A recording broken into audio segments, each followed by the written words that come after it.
Hello, my friend. Welcome. Thank you for joining us on another episode of the Back to Me podcast. And this is another week with another amazing human being. And today I'm talking to Cynthia McFarlane, Miss McMediator. It's so funny. I was afraid I was going to say that wrong. Welcome, Cynthia. Thank you for joining me. Hi, thank you for having me. Absolutely. So I think we're going to have some explanation of Miss McMediator, and what that is. I guess it's a play on my name, play on words in terms of my name. So I am a mediator, I'm a lawyer and a coach, legal coach. And the mediator part is there, and McFarlane is the beginning of that, Miss McMediator. McMediator. And it's interesting, like you've got all of those pieces combined together of the coach and the lawyer and the mediator. Yes, it's okay. And how did you end up branching those three together? Oh, well, I'd been a barrister. That's a lawyer who wears a wig in the UK. Okay. I've been one for 18 years. And I then, after about 10 years, I decided I wanted to be a mediator internationally. So I continued doing that and the legal side of things. I'm sorry if the noise is a little bit hard here, but I'm hoping you can still hear me. I can still hear you, yeah. I've also been a legal coach more recently in years. So I combine the three things in order to deliver a holistic package to my clients. Okay, and so you added the coaching on because you found that the mediation wasn't enough? How did that get layered on there? It's interesting you said that it wasn't enough. I think we, as women, constantly think that we're not enough in terms of the way the media portrays us and society, and and maybe there's a lot of that going on behind the scenes, if I'm honest. So maybe I felt that a lawyer wasn't enough for me. Great, but so it started that really after about 10 years. I found as a barrister that people were going to court for things that weren't really the way they wanted to resolve things. And so I felt mediation kind of was the way forward for some of the clients I had. I won't go through the legal system over here in any great detail because it's probably going to be a minefield for some to listen to. But when I'd get instructed or representing people, we get referred by a solicitor over here, traditionally. And I'd get to court and find that the client didn't really want to be there. They thought the judge could give a lot of things that the judge didn't have the power to give. Oh. So I wanted to be more conciliatory. I wanted to look at amicable settlements. There were a lot of people who wanted to continue relationships, whether that was business, whether that was personal. They wanted apologies. They wanted a lot of different things that we don't always get, as you know, in courts. Yeah. And so rather than fighting at every point, I found that sometimes fighting wasn't the right action to take. Not always, but sometimes, and that mediation would be it. Then more recently with life and how life evolves, I was into personal development. And I found that I wasn't fulfilled enough, if I'm honest, after a number of years. And I wanted to do things differently. I got a little bored, Heather, in terms of the work I was getting. I can't imagine any of that would have been boring, but...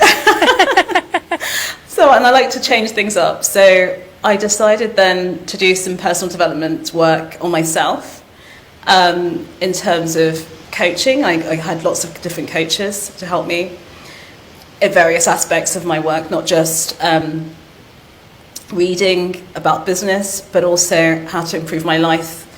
And I found that the entrepreneurial way was what I wanted to invest in.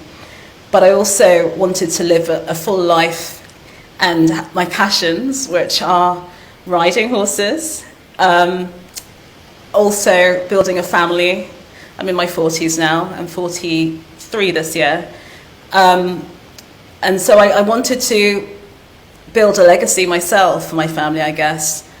And I had lots of mindset issues, as you may do, a lot of cultural issues, a lot of people telling you the way things should be done. And I took what I really wanted to do, going back to my childhood, I guess, if you think about what people tell you can't have, Yes. and said, I want to have it. Right. And so we are living now in a country home, a Victorian period property in the countryside, when I lived in London up to 2021. And during the pandemic, I decided I'm going to just live the life I want. I've been looking at this for years. Health issues also led to that before the pandemic, just shortly before. I'm very cutting this down in a very That's okay. narrow view, but this is how it all relates. Everything. It all comes together. It is, yes.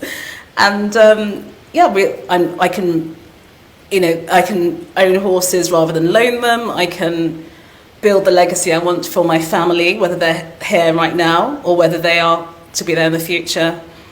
And so, this is the purpose, and this is kind of the reason I got to build things for other people.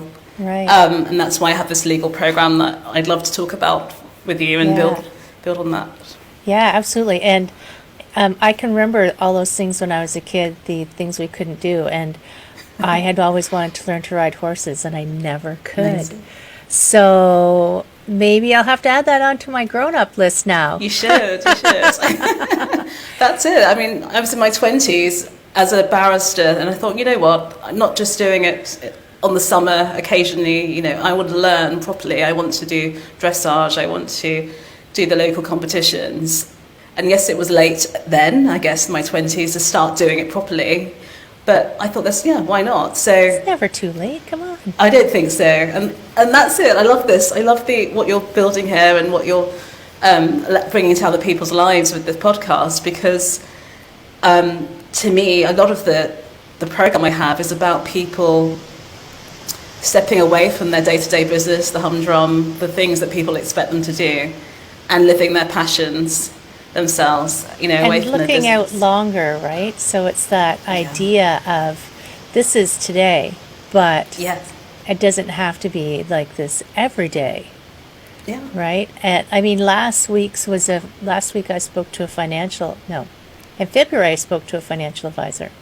Mm-hmm. And it was that same kind of idea. The women have a different way they relate to money and think about money, and women don't always have that long view of, you're calling it legacy, and it's so true. I mean, you don't always think about that out that far. And it's so interesting about how you've incorporated that into a program. It's called what? Legacy? Yes. No, tell me again what it's No, called. it's it. It's the Lawpreneur is another name that I've put together, I guess. Lawpreneur does exist for other people, I appreciate that, but it just seemed to fit. And it's a legacy transformation program. My dream clients are people who want to do more. They want to do more for themselves. They want to have self-care. They want to not necessarily build it for their family. It might be that they want to do that, but living the life now. They may want to ride horses like me. They may want to travel, leave a name for themselves, whatever that means to them, and not having not waiting for it, but just living their lives. And that's it. That's part of my framework. They have this vision. It might be a childhood vision as opposed to a business vision, and the two things come together. But they make sure that things are protected. Right. And lasting, knowing the legal ramifications of things in a fun way, I think. So I was thinking about what you were commenting about, how when people get to court they didn't want to be there. I always thought court was, the last resort. rights, Yeah, and it should that be. and that mediation was always a better option. So I understand how you just went, this isn't the right place for this to happen. No matter what the legal system is, I think court is the last place people want to be. Yeah, And taking the power away from you doing right, that. and You giving wanna it be to some empowered. person sitting up there who doesn't know anything about you. Absolutely. Yeah, yeah. And I like how you your comment combining the freedom to live your passions with legal empowerment. So what do you define as that legal empowerment aspect? So I think you need to know areas that you don't know. I try to put this as a picture into three parts. So you've got a lot of it's mindset on the one hand, and that's the vision. That's what you want to do. I'm just putting it very basic That's okay. now. And then you have the mediation part, is empowering you in terms of the heart, if you like, to put it holistically. And it's the emotions, it's your values, the things that you want to protect, and the things that, being the human in you. That's another part of the program. And then the third part is the empowerment part, and that is you being aware of what you need to be in terms of your legal dispute or potential dispute, the thing that can end your businesses or end your home, you having a home, or even your family breakdown, depending on what issue you have. So it's empowering you legally. It might be that I'm empowering you to, like say, fight like a warrior. It may not be, it may not be fight as in we have to go to court, Right. but you're aware of what that legal part is. It may mean that you're fighting not to be in that position again because you have all the legal understanding in respect to your dispute, and you may need to negotiate, and that might be fighting to avoid getting in that situation again or getting in a worse position in terms of costs. So there's lots of different parts. There's 9 modules and Wow. 3 modules in each part. And I meet the person where they are. It may mean that they want a part of that for where they are, or it may mean that we take 90 days working through. But I always like to start ideally with the mind part, which is the vision, and looking back at because you may build a business or have a family life, and it may be very different now to where you expected it to be, and your future may be very different as well. And so I think working those 3 things together, the body, the mind, and the heart, I think everything is holistic, and you can use this program in every area of your life and for later on once you learn it. So Right. I love it. So I'm very excited about this. That's good.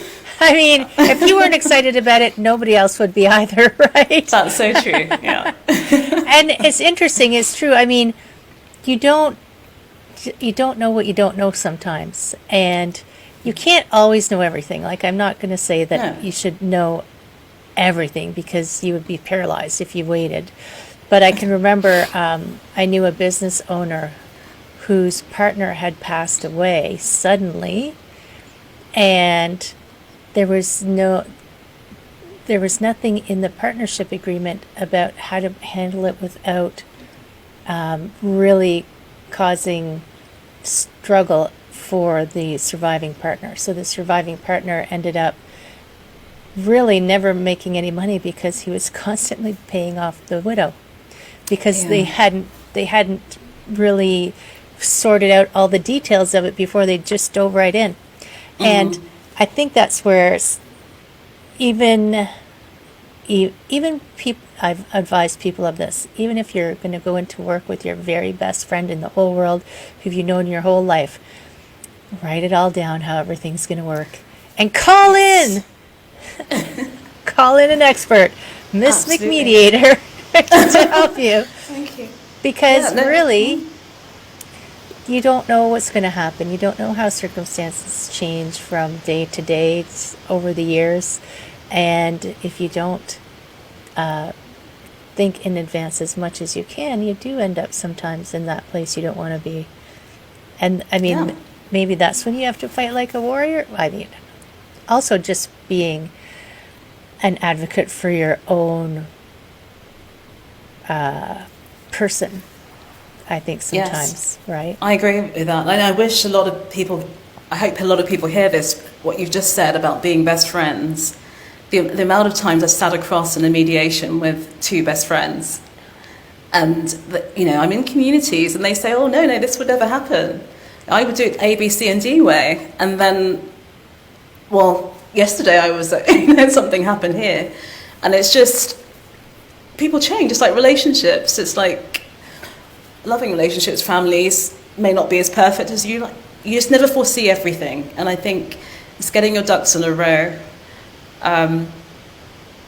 There's nothing wrong in having an informed view of something. And even if you don't want to act upon it, at least you get those answers, those questions answered. Yeah, and I heard somebody refer to it. We weren't talking about agreements. We were talking about financials. The ostrich syndrome with the head in the sand. If you don't look at it, it won't happen. I'm sorry, friends. It can happen to anyone. I mean, people who are so madly in love get divorced, and exactly. People who have the perfect business idea and the perfect working partnership, sometimes things change and they don't. And having all of that stuff thought out, and then it just takes off that pressure of like, we agreed that this is how it was going to work in advance, so you don't have to fight about it at the end of the day, right? Yeah, I think that's absolutely right, and it saves a lot of hassle. And the other thing is, people think they've got lawyers.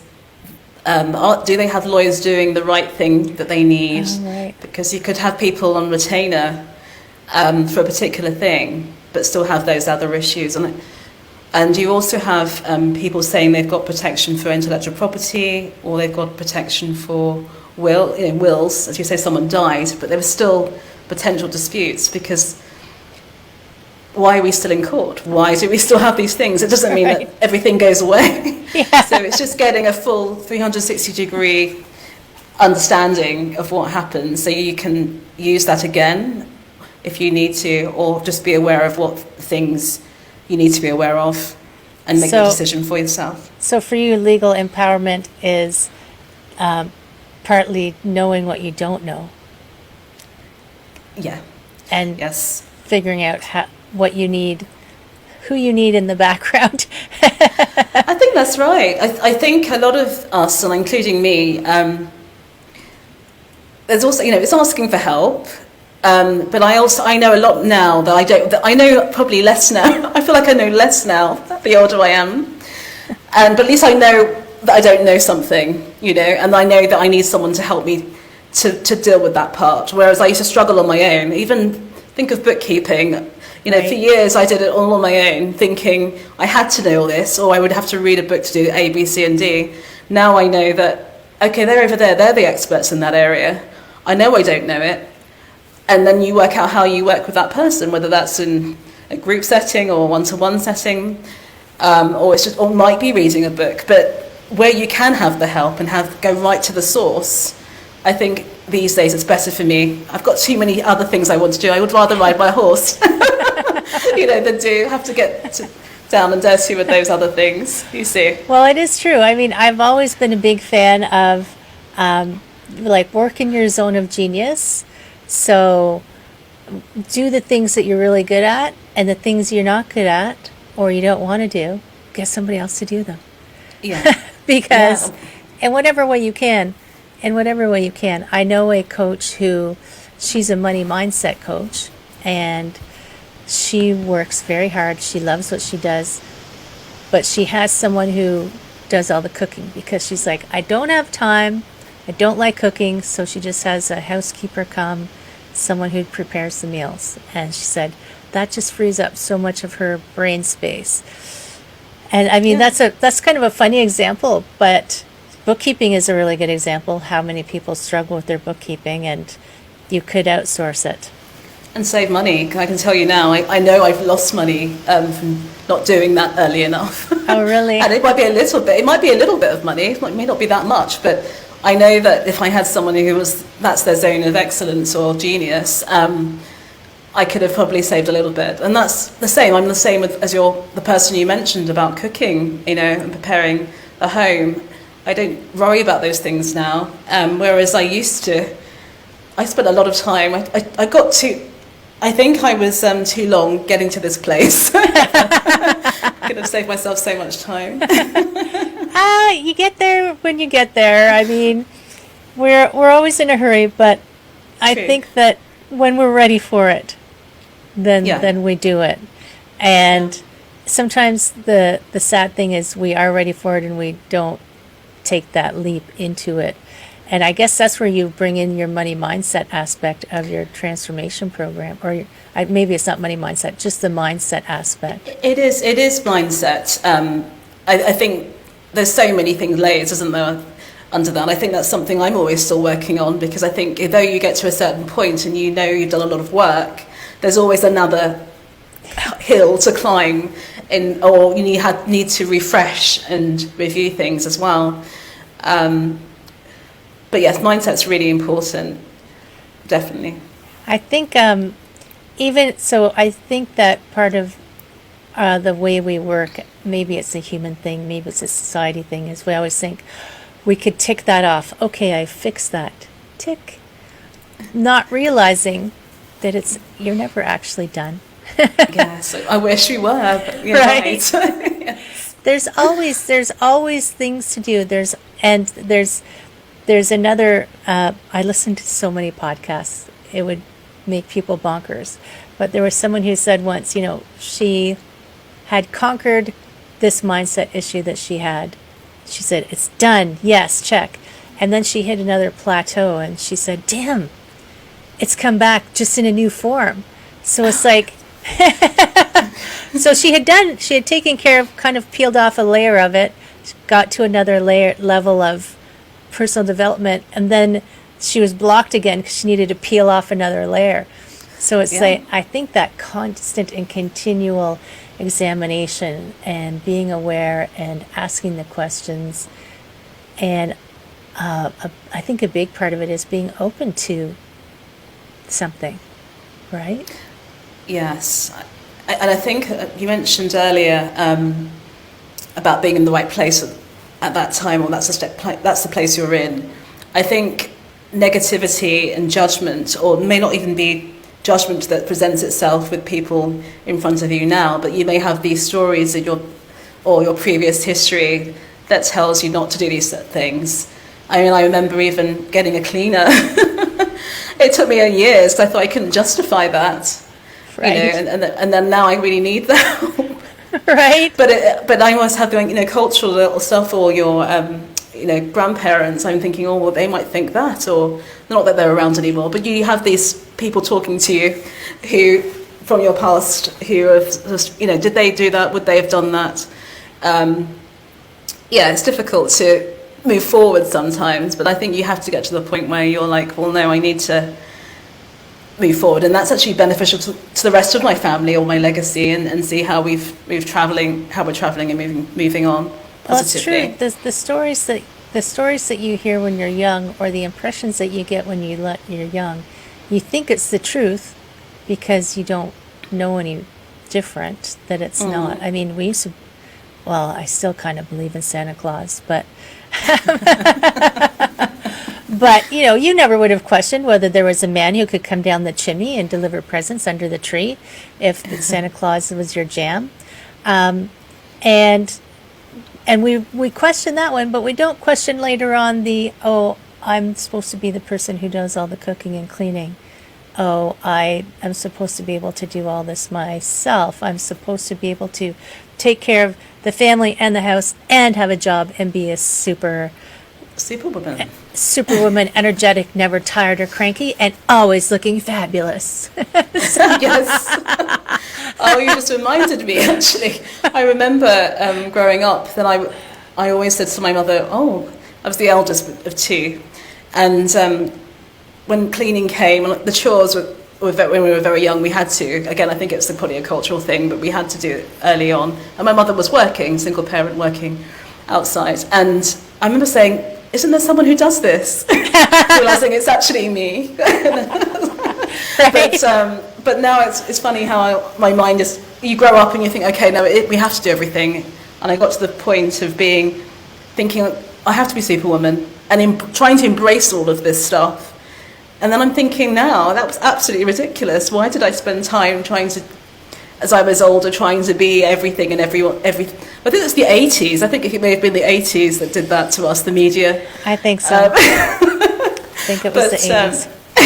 Although the 80s is a great decade for dancing. But I don't know. But that was the whole thing. I'm about 10 years older than you, so. Right, okay, well, it's funny how you can appreciate things after the fact. I saw that. But I realised, I was saying the other day, I think it may have come from the films I used to watch in the 80s, telling me that women need to do all this. Oh, yeah. Right? Films, parents, grandparents. Yes, everything that the commercials, like if you look at really old adverts from the 50s, it'll make your skin crawl. What was portrayed? But even though we say that we're past that, I remember when I got a cleaning lady, I felt like I had to justify it. That was so hard for me. Right? It's like, oh, people are going to think that I can't keep my house. I'm like, well, it's a giant house. I'm not cleaning it. Are you kidding?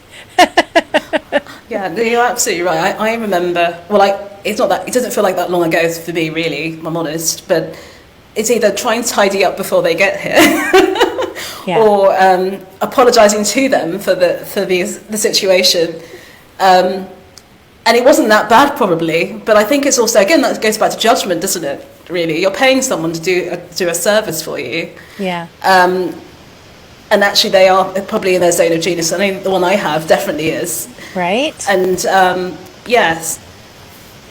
And I'm even though people don't believe it, I know people who love cleaning. So if people love cleaning, oh my gosh, let them have at it. I'm finding it easier the more I do it, but yes, the more I allow her to do excellent. things. So when you're taking people through your program, do you find the mindset is where people struggle the most? Or what do you find is something you see common? That's a good question. Yeah. I think mindset is very important.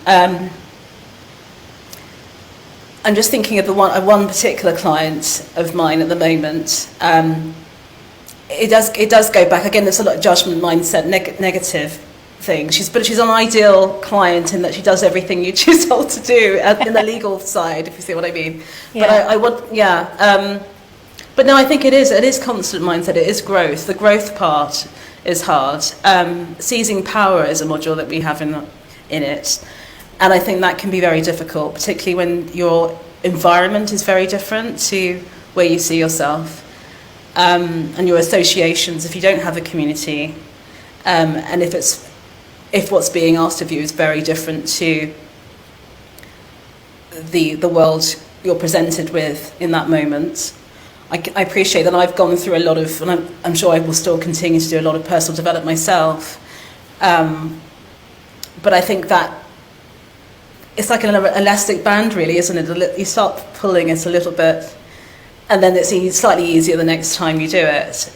But if it's completely foreign to you, and the one client I'm thinking about, I know I've worked with her in a traditional sense before, but she was so open to doing this with me because she she understands, she appreciates it and sees where she can go. But I just think it is constant work. It is going back to the mindset and kind of like revising things. Right. Rehearsing. Editing. I think that's what it is. Yes, editing. And it's true that when you're trying to change something, it takes work because you have old habits. So if you're trying to change something, you can't always just say, okay, now I'm going to do it like this, and you're good, you're done. So I like the fact that there is and this is why I'm a coach, as people are trying to change their habits, to help them. I'm sure that you do the same, helping them stay on track. And when they fall down, don't let them stay down. It's okay. We can do this. Yeah. Let's go. Yeah, it's accountability, challenging them is really Right? important. Yeah, I think so. Oh my goodness, sorry, I had to cough for a second there. No, go ahead. So, yes, it's, and I find everything in life is, you have to start with, and it's such a big buzzword these days, but I'm going to use it anyway. Everything in life starts with mindset, right? It's because if you believe it's going to, if you believe this will happen, then it probably will. If you believe you're good, then you'll be good. If you believe you're bad, then you'll be bad. If you believe you will succeed, you will succeed. So I think that just that mindset aspect of it, it's never perfect, as you said. You just keep working on it. But at least when I talk about people making decisions to do things, the first thing you need to be is aware that of what's going on. And like you were talking earlier, that story in your head. Right? Yeah. I know I see you struggling with your computer there. It's all good. Yeah, This is real. great. Thank you. This is the real life podcast where not everything works perfectly, which is super. So where can people find your Legacy Transformation Program? Okay, so thank you for asking. It's Miss McMediator, so www.missmcmediator.com/lawpreneur, and that's where my newer services are, less traditional legal services. Right. I'm also the horse lawyer as well, so I also awesome. use that for those as well. So yeah, so there's also a website there which directs you to the same place. What does the horse lawyer do? Oh, it could be a lot of variety. Today I had a matter which was in court yesterday, and that was to do with a sale of a horse, but it could be anti-doping issues, it could be a variety of a host of things, competition issues. But a lot of the equestrians I find internationally are also very cliquey, and that means that they don't seek legal advice when they need to. They could be 50 years, as a lady is who I'm working with at the moment, 50 years of equestrian experience, an expert in their field. I had a police officer another day, and they didn't unfortunately, this is a recurrent theme, I could be using anyone's name here. Yeah. They trust too much, and unfortunately things are not as nice and bright as we would like to think, and so the disputes arise. Oh, that's too bad. But I think that's an awesome niche you've got there, the horse lawyer. And Thank you. friends, if you didn't catch the website, don't worry. We're going to put it in the show notes for you, right? Thank you very We'll much. totally take care of that so they can find you. And yes, don't put your head in the sand about your law, about your legal empowerment. And before you go, because we're going to put all that in the show notes, but before you leave, I am super interested in a final word of wisdom from you, or two. Thank you. One thing I would like communities to know is that courts aren't the only option, that you have options. Get the informed areas. You get informed, basically. Look at all your options, and then decide whether you want to take action or not. That's awesome. Thank you. Yes. Know all your options before you have to dive into court, right? Absolutely. Oh my goodness, so true. Thank you so much, Cynthia, for joining me. Thank you for sharing your awesome knowledge with us, and your program sounds fabulous. So anyone who's not sure about those things, definitely go check that out. Thank you, Sylvia. Thank you so much. My pleasure. And friends in podcast land, you take care of yourselves, take care of your personal power, and I will see you next time. See you soon.